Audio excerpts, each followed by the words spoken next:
নমস্কাৰ আপোনালোক সকলোকে পুনৰবাৰ মোৰ ইউটিউব চেনেললৈ স্বাগতম জনাইছোঁ। আজি আকৌ মই ভাওনা কৰিবলৈ ওলাইছোঁ। আজি ভাওনা আছে চেনিমাৰীত সোণাইছে পৰিচয় ঢকুৱাখানা।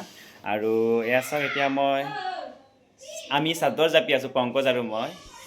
এতিয়া আমি আহি পালোঁ আৰু এতিয়া মানুহে ঘৰত মই মেকআপ কৰি আছোঁ। আৰু আপোনালোকে চাই থাকিব ভিডিঅ'টো শেষলৈকে। মই কেনেকৈ মেকআপ কৰি আছোঁ চাওক, আৰু কেনেকুৱা লাগিছে আপোনালোকে কমেণ্ট কৰি জনাব।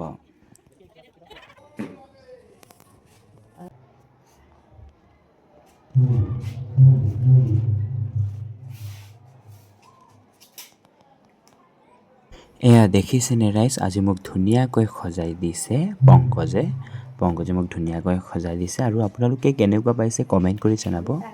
গাইজ বৰ্তমান এয়া পিয়দাৰ লুকটো দেখিছে, কেনেকুৱা লাগিছে কমেণ্ট কৰিব।